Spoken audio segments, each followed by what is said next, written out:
तो admission of A partner में आपने पहले गुडविल का ट्रीटमेंट किस प्रकार से होता है, जिसको हम अकाउंटिंग ट्रीटमेंट ऑफ गुडविल कहते हैं, यह चेंज ऑफ रेशो और इसी प्रकार से रिवैल्यूएशन किस प्रकार से बनाया जाता है, इनके बारे में हमने पहले वाली वीडियोस में डिस्कस किया था। आज हम कंप्लीट क्वेश्चन जो एग्जामिनेशन पॉइंट ऑफ व्यू से बोर्ड में क्वेश्चन आता है उसको पूरा करेंगे। तो अब इसमें आप देखेंगे कि हमारे को सभी इंफॉर्मेशन दी हुई हैं और इन्हीं इंफॉर्मेशन के बिहाफ पे हम अपने 3 पॉइंट जो हमारे को मेनली मेंटेन करने होते हैं उनको कंप्लीट करेंगे। तो जैसा कि आप क्वेश्चन में देखेंगे कि already they are the 2 partner 3:1, उनकी रेशियो है, ए और बी पार्टनर है। 1 अप्रैल 2014 को उनकी ये स्टेटस हमारे को दिया गया कि अगर न्यू पार्टनर आता है 1/5 शेयर के लिए, वो अपने साथ कैपिटल लेकर आया, कितना 1 लाख गुडविल लेकर आया और half of the amount of goodwill is withdrawn by the old partner, it is also given to you। और उसके बाद हमारे को ये रिवैल्यूएशन की एडजस्टमेंट्स दी गई हैं और लास्टली हमारे को कहता है कि you have to maintain revaluation account, capital account and balance sheet of new firm. तो इसको हम किस प्रकार से मेंटेन करेंगे। तो सपोज सबसे पहले हम रिवैल्यूएशन अकाउंट बनाते हैं। तो सबसे पहली लाइन आप देखेंगे, आपको दिया गया है कि land and building appreciated by 10%, और ये आपको ओल्ड बैलेंस शीट दिया गया है ए और बी का, जो कि 31 मार्च 2014 को दिया गया है। इसमें आप देखेंगे कि लैंड एंड बिल्डिंग हमारे को 3,30,000 दिया गया और ये कहता है लैंड एंड बिल्डिंग जो एप्रिशिएट कर गई है वो हमारी कितनी एप्रिशिएट कर गई है, 10%। तो आपने सबसे पहले जब रिवैल्यूएशन अकाउंट बनाना है तो रिवैल्यूएशन अकाउंट में आप किस प्रकार से दिखाएंगे। अगर आपकी एसेट इंक्रीज कर जाती है तो एसेट इंक्रीज करने पर आपको पता है land and building account debit to revaluation. तो बाय लैंड एंड बिल्डिंग, मैं शॉर्ट में लिख रहा हूं, लैंड एंड बिल्डिंग आपकी 10% इंक्रीज कर गई है। 3,30,000 का 10% जब निकालोगे it comes to be 33,000। Secondly आपको दिएगा मशीनरी रिड्यूस्ड बाय 5%। मशीनरी आपको दे रखी है 2 लाख की। अगर मशीन रिड्यूस करती है तो उसकी एंट्री होनी चाहिए आपकी revaluation account debit to machinery. So machinery आपकी कितनी रिड्यूस कर गई है, 5% से। 2 लाख का 5% निकालेंगे इट कम्स टू बी 10,000 रुपए। नेक्स्ट आपको दिएगा provision for doubtful debt made at the rate of 5%। Provision किसके ऊपर बनाए जाते हैं, डेटर्स के ऊपर, और डेटर्स आपको कितने दे रखे हैं, 2 लाख। मींस जब आप डेटर के ऊपर प्रोविजन फॉर डाउटफुल डेट बनाओगे मींस इतना पैसा डूबने के चांसेस हैं, तो इसका मतलब इतने डेटर आपके रिड्यूस कर रहे हैं। तो to provision for doubtful debt, ये आपको कितना दिया गया है, डेटर है आपके 2 लाख, तो 5% आप कैलकुलेट करोगे it also comes to be 10,000 रुपए। उसके बाद नेक्स्ट आपको दिया गया है ₹15,000 provided for unforeseen liability. Means एक ऐसी लायबिलिटी जिसकी हमारे को पहले से जानकारी नहीं थी, अब उसके बारे में पता है। तो लायबिलिटी इंक्रीज कर रही है, तो जब लायबिलिटी इंक्रीज करती है तो उस केस में रिवैल्यूएशन अकाउंट डेबिट टू कौन सी लायबिलिटी है, अनफोर्सीन, जिसका हमारे को पहले कोई जानकारी नहीं थी, वो हमारे को और पता लगी है, जिसकी वजह से आपकी लायबिलिटी इंक्रीज कर गई है। तो ये अमाउंट आपको दिया गया 15,000। उसके बाद नेक्स्ट दिया गया आपको investment worth ₹2,000 not mentioned in the balance sheet were to be taken into the account. Means कोई एक ऐसी एसेट्स थी, इसके बारे में भी हमारे को पहले वाली बैलेंस शीट में कुछ नहीं बताया गया था, वो हमारे को ट्रेस हो गई है। तो इससे क्या हो गया कि हमारी एसेट जो है वो इंक्रीज कर गई है। अब जब एसेट्स इंक्रीज कर जाती हैं तो उस केस में आपने क्या देना होता है, बाय किस नाम से? इन्वेस्टमेंट।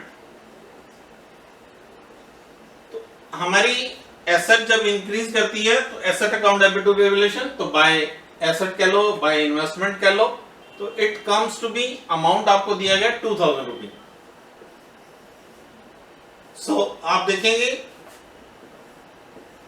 जो साइड आपकी ग्रेटर होगी, सो यहां पर 33,000 प्लस 2,000 35,000, और आपको डेबिट साइड में 10,000 10,000 15,000, दोनों साइड में आपका 35,000 है।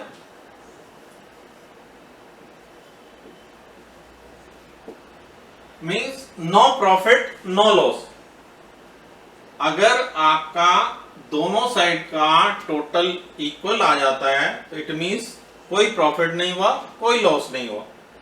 और वैसे आपको मालूम है कि अगर आपकी क्रेडिट साइड इंक्रीज कर जाती तो आपको प्रॉफिट हो जाता है, और अगर आपकी डेबिट साइड इंक्रीज कर जाती तो आपको लॉस हो जाता। सो इसके बाद आपको कैपिटल अकाउंट बनाना है, तो रिवैल्यूएशन अकाउंट आपका ये कंप्लीट होता है। अब जब कैपिटल अकाउंट बनाएंगे तो already there were the two partner, एक नया पार्टनर इंट्रोड्यूस हो रहा है। जब एक नया पार्टनर इंट्रोड्यूस हो रहा है तो हमारे को कैपिटल अकाउंट में तीनों का नाम लेना होगा। तो तीन पार्टनर हमारे कौन कौन से हैं? ए, बी, सी। डेबिट साइड में भी वही तीन पार्टनर और क्रेडिट साइड में वही तीन पार्टनर। तो यहां पर शुरू में आपको दिया गया, आप देखेंगे ध्यान से कि टू पार्टनर है ए और बी। सी अपने साथ कैपिटल लाया और गुडविल लाया, और इसकी एंट्री आपको मालूम होनी चाहिए। मींस कैश अकाउंट डेबिट और कैश आपने डेबिट नहीं करना। क्यों नहीं करना? क्योंकि जितने भी बैंक के पार्टनरशिप में जितने भी ट्रांजैक्शन होते हैं वो थ्रू बैंक होते हैं, इसलिए आपने क्या देना होगा? Bank account debit. कौन आया है? सी। तो सी की कैपिटल आपको कितनी दी गई है? 1 लाख। और गुडविल कितनी लेके आया? 2 प्रीमियम फॉर गुडविल।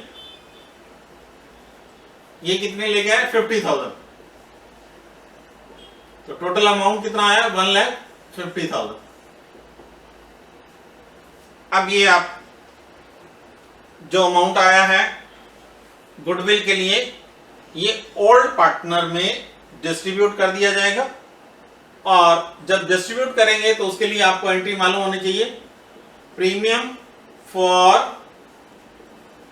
गुडविल किसमें डिस्ट्रीब्यूट करना है? Old partner. ओल्ड पार्टनर कौन है? ए और बी। कितनी गुडविल आई है? 50,000। और किस रेशियो में आप करते हैं? ये आप सैक्रिफाइसिंग रेशियो में करते हैं। गुडविल का डिस्ट्रीब्यूशन जो होता है वो किस रेशियो में होता है? सैक्रिफाइसिंग। और आपको यहां पर दिया है कि सी को जो शेयर मिला है ये उसने ए और बी से 4:1 में लिया है। तो मीन सैक्रिफाइसिंग रेशियो आपको 4:1 दी गई है। तो 4:1 में जब आप डिस्ट्रीब्यूट करेंगे तो 40,000 और 10,000। Being goodwill distributed among old partner in the sacrificing ratio। किस रेशियो में? sacrificing रेशियो में। अब आप अपना कैपिटल, इसमें अमाउंट विड्रॉ भी किया गया है, हाफ अमाउंट विड्रॉ कर लिया गया। जब अमाउंट विड्रॉ करते हैं उसकी और एंट्री आपको मालूम होनी चाहिए। कौन विड्रॉ करता है? Old partner. और ओल्ड का नाम आपको पता है, A is capital, B is capital. Amount जब विड्रॉ करते हैं तो वही ट्रांजैक्शन बैंक के थ्रू है, इसलिए to bank account. Half amount उन्होंने विड्रॉ किया है, तो हाफ जब निकालेंगे दोनों का हाफ, 40 का हाफ 20 और 10 का हाफ 5, तो 25,000 रुपी जो है वो बिजनेस से विड्रॉ हो गए हैं। अब आपको कैपिटल अकाउंट अपना मेंटेन करना है। अब जब कैपिटल अकाउंट मेंटेन कर रहे हो तो आपको देखना है कि सबसे पहले ए और बी का बैलेंस आपको कितना दिया गया है। बाय बैलेंस BD, यहां पर ये आप पर्टिकुलर्स लिख सकते हो, पर्टिकुलर्स, ये आपकी डेबिट साइड है और ये आपकी क्रेडिट साइड है। और अमाउंट किस में, रुपीस में लिखते हैं। बैलेंस कितना कितना गया है, 4 लाख और 2 लाख। नया पार्टनर अपने साथ कैपिटल लेकर आया, उसके लिए आपने एंट्री की थी bank account debit to C's capital, तो बाय बैंक सी में अकाउंट में आ जाएगा कितना, 1 लाख। फिर प्रीमियम जो लेके आया उसको आपने डिस्ट्रीब्यूट कर दिया बाय प्रीमियम फॉर गुडविल। ये आपने जो डिस्ट्रीब्यूट किया 40,000 और दूसरा अमाउंट कितना है 10,000, और हाफ अमाउंट विड्रॉ कर लिया उन्होंने। जब विड्रॉ करते हैं तो उसकी एंट्री आपने टू बैंक, हाफ जब विड्रॉ किया है तो उस केस में आपका अमाउंट क्या हो जाएगा 20,000, और इसका कितना हाफ 5,000। सो रिवैल्यूएशन के ऊपर आपको किसी तरह का कोई प्रॉफिट और लॉस नहीं दिया गया। अगर रिवैल्यूएशन का प्रॉफिट और लॉस आता तो उसको आपने यहां पर कैपिटल अकाउंट में डिस्ट्रीब्यूट करना था। फिर भी आप एक बार अपने ट्रांजैक्शन को देख सकते हैं कि कोई और किसी भी तरह से कैपिटल से रिलेटेड कोई फिगर दे रखी हो, कैपिटल ले लिया आपने, गुडविल ले लिया, विड्रॉ कर लिया, ये आपके जो फिगर्स दे रखी हैं ये आपको रिवैल्यूएशन से रिलेटेड है, तो इससे रिलेटेड कोई और आइटम नहीं दिया गया। सो ये साइड आपकी ग्रेटर साइड है, तो 440 210 1 लाख, दिस इज 440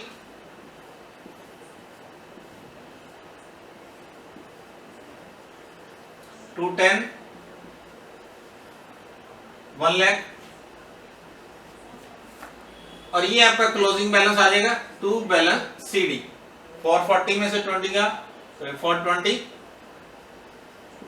210 में से 5,000 या 2 लाख 5,000, और 1 लाख में से 0 गया 1 लाख। तो ये अमाउंट आपका क्या आ गया, तीनों पार्टनर का कैपिटल बैलेंस आ गया।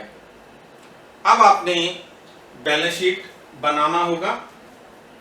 बैलेंस शीट आपकी कौन सी डेट को बनेगी, यहाँ पे क्लोजिंग जो दी गई है 31 मार्च 14 को दी गई है। अब जो आप बैलेंस शीट बनाएंगे वो 1 अप्रैल 2014 को बनाएंगे। तो बैलेंस शीट एज ऑन 1 अप्रैल 2014, जो जो चेंजेस हुए हैं आपके वो चेंजेस आपने रिकॉर्ड करने होंगे। सबसे पहले क्रेडिटर में कोई चेंजेस नहीं है, क्रेडिटर आपके एज इट इज है 3,50,000। उसके बाद कैपिटल आपको दी गई है ABC 4,20,000, 2,05,000 और 1 लाख, ये टोटल कर देंगे 527, so it comes to be 7,25,000। Cash आपको दिया गया 40,000। अब जो कैश आपके पास आया है वो इसमें प्लस हो जाएगा, और जो कैश आपका विड्रॉ हो गया वो इसमें से माइनस हो जाएगा। सो अलग से आप कैश और बैंक अकाउंट बनाना चाहें तो वो बना सकते हैं, अगर इसी में ही प्लस माइनस करके दिखाना चाहे तो वो आप कर सकते हैं। जैसे आपको यहाँ पर 40,000 दिया गया था, नया पार्टनर अपने साथ कैपिटल कितनी लेके आया वो आपने देखा था 1 लाख, गुडविल कितनी लेके आया 50,000। वर्किंग नोट में दिखाना चाहो तो वर्किंग नोट में दिखा देना इसको। ये आपका बन जाता है 1,90,000। इसमें से गुडविल का हाफ अमाउंट विड्रॉ कर लिया गया था, तो अब आपके पास बैलेंस आ जाता है 1,65,000। डेटर्स में क्या चेंजेस आए हैं? डेटर्स में आपने देखा था कि 10,000 के प्रोविजन रख लिए गए थे, तो 2 लाख में से 10,000 जब लेस करेंगे तो इट कम्स टू 1,90,000। उसके बाद स्टॉक, इसमें किसी तरह का कोई चेंज नहीं है, तो स्टॉक आप एज इट इज दिखा देंगे। स्टॉक आपको दिया गया है 1,80,000। उसके बाद मशीनरी, इसमें चेंज है आपका। मशीनरी में क्या चेंजेस था? 5% आपका रिड्यूस कर गया था। 2 लाख में से 10,000 रिड्यूस करेंगे तो 1,90,000। इनको आप वर्किंग नोट में दिखाना चाहो तो वर्किंग नोट में दिखा सकते हो। लैंड एंड बिल्डिंग, ये आपका एप्रिशिएट कर गया था 3,30,000। एप्रिशिएट कितना कर गया था आपका? 33,000। तो ये बन जाता है 3,63,000। उसके बाद आपने फिर से जो एडजस्टमेंट्स दी गई हैं उनको देख लेना होगा। सबसे पहले आपको कैपिटल, गुडविल, इनको आपने लिख लिया था जो कैश के रूप में आया था, और जो विड्रॉ किया था वो भी आपने। लैंड एंड बिल्डिंग एप्रिशिएट कर लिया है, वो आपने दिखा दिया। मशीनरी रिड्यूस कर गई है। डेटर के अपने ऊपर प्रोविजन बनाए हैं। 15,000 अनफोर्सिन लाइबिलिटीज के हैं, इसको आपने शो नहीं किया था, तो ये अनफोर्सिन लाइबिलिटी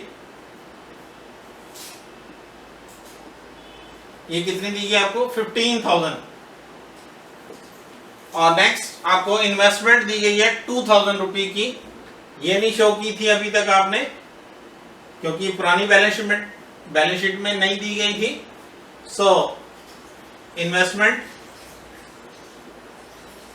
इन्वेस्टमेंट है आपका हाउ मच? 2,000। ये आपका कंप्लीट हो जाता है। अब आप इनका टोटल कर देंगे तो ये आप देखेंगे 5, 5, 10, 6, 7 और 2, 9, 10,90,000। इसी तरह से इस साइड में आप देखेंगे 5, 5, 10, 7, 16, 24, 33, 39, 3 is the balance, 4, 5, 6, 7, 3, 10। तो दोनों साइड का टोटल हमारा इक्वल आ जाता है। तो इस तरह से हम अपना पूरा क्वेश्चन कंप्लीट कर सकते हैं। तो सभी चीजें हमने बना ली हैं। रिवोल्यूशन